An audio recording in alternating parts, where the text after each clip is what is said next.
The first thing I remember about that night is how carefully everything was arranged. Not beautifully, just deliberately. The tree wasn't leaning this year. The lights were evenly spaced. Even the dining table looked rehearsed, like it knew what was expected of it. I noticed these things because I had learned over time to look at objects when people became harder to read. My sister was already irritated when I arrived, not visibly, but in the way she kept adjusting things that didn't need adjusting. A plate moved half an inch. A glass turned slightly to the right. Control. In small doses, I stayed out of the way. That was always the safest position. Conversations formed and dissolved around me. My mother asked questions she didn't wait to hear answers to. My father laughed at things that weren't particularly funny. I contributed where necessary, kept my voice level, made sure not to linger too long in any one exchange. There's a rhythm to being tolerated. You learn it or you leave. The moment itself was small. That's what people always misunderstand. It wasn't some explosive argument, no dramatic buildup. Just a comment, mine, I think. Something about moving a chair so someone could pass more easily. Are you blind? Her voice cut across the room in a way that didn't match the situation. I turned toward her, not quickly. I remember that. I didn't rush the movement. What? And then the slap, not hard enough to knock me off balance. Hard enough to be heard. The room didn't react immediately. There's always that pause when people decide which version of reality they're about to agree on. Who are you blind? She repeated, louder this time, as if the volume could justify the action. I tasted something metallic but didn't check for blood. It didn't seem important. What mattered was the shift. Everyone was looking at me now, but not in concern, in expectation. My mother stood up so quickly her chair scraped the floor. Apologize to your sister, she said. No hesitation, no question. Or get out. It wasn't anger in her voice. It was structure. The kind that had been there long before this moment. For a second, I thought she might look at me differently. Just for a second, she didn't. I looked at my father. He didn't speak. He didn't need to. He walked to the door and opened it. Held it there. Not aggressively, not even impatiently, just open. There are moments when everything simplifies.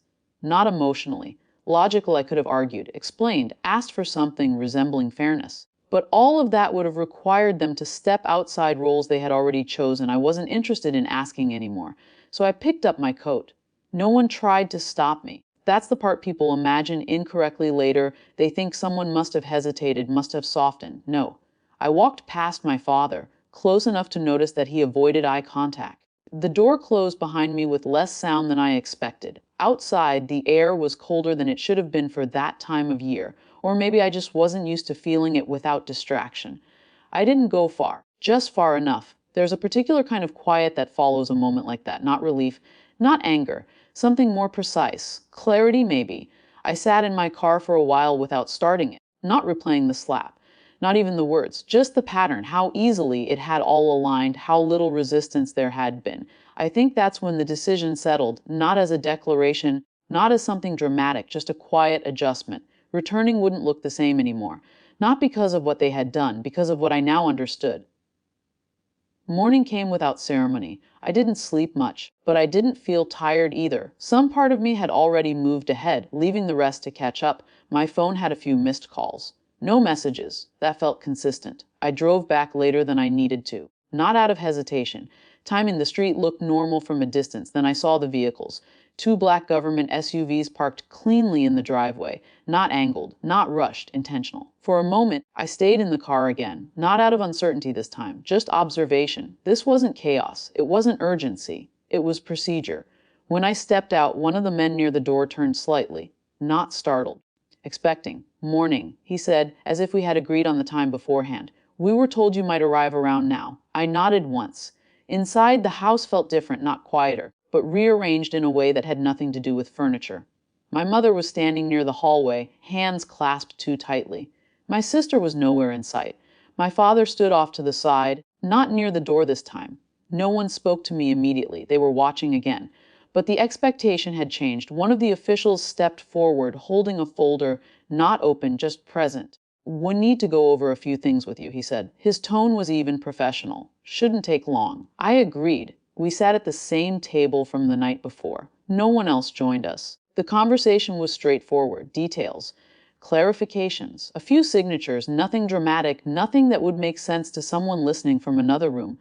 But the context was unmistakable. This was not something that could be dismissed or reframed. At one point, my mother stepped closer as if to interrupt, then stopped herself. She smiled too carefully. Would anyone like tea? She asked, her voice softer than I had ever heard it. No one answered immediately. Maybe later, one of the officials said without looking up. She nodded and stepped back.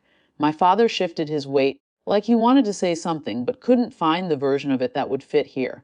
My sister never came out. When it was done, the men stood, thanked me, and moved toward the door. I walked with them. At the threshold, one of them paused. We'll be in touch, he said.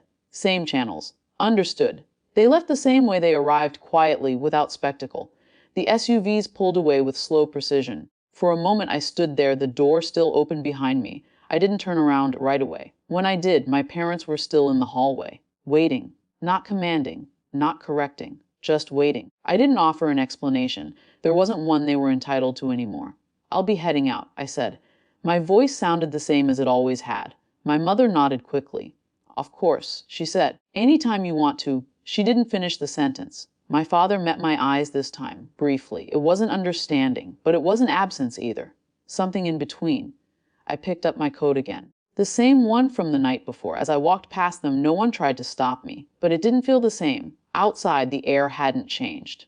But I had. Not in a way that needed to be explained. Just enough that returning would never mean the same thing again. I got into my car and drove away. No urgency, no destination that needed to be reached immediately. Just distance, steady quiet, and finally my own.